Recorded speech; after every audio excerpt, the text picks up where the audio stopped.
Last over Kannan வந்திருக்காரு. Kannan to Prashanth. First பாலே கிரவுண்டடா கரெக்டாக கனெக்ட் ஆகல, ரன்னு ஓடல.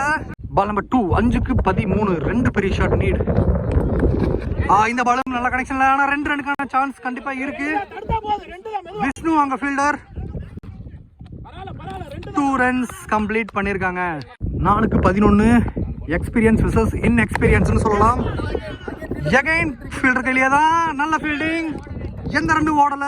ரைட்டாவே பேட்டிங் டீம் மேல தான் பிரஷர். யங்ஸ்டர்ஸ் இந்த மாதிரி மேட்ச்ல தான் அவங்களோட டேலண்ட்டை ஷோகேஸ் பண்ண முடியும். பண்ணுவாரா? நெக்ஸ்ட் ஒன் கேட்சுக்கான வாய்ப்பு ஏர்ல தான். கேட்சா இருந்தா கண்டிப்பா பேட்ச் அவங்க சைடுல இருக்கலாம். எடுத்திருக்காங்க இந்த கேட்ச். அப்புறம் the wicket loss new batsman Karthik வந்திருக்காரு. கடைசி 2 பால்ல 11 ரன், 2 பெரிய ஷாட் நீடு இருக்கு. நெக்ஸ்ட் ஒன் கேட்சா வெளியே வா. ஃபீல்டர் அங்க இருக்காரு, கையிலேயே போயிருக்கு, விக்கெட். கடைசி 1 பால்ல 11 run, new batsman Sibukuttan Kannan ஆன ஹேட்ரிக்னு சொல்லலாம். Good ball. இந்த பால் டாட்டோட முடிக்கிறாங்க. இந்த மேட்சை 10 ரன் வித்தியாசத்துல ஒரு த்ரில்லிங் வின்னே சொல்லலாம்.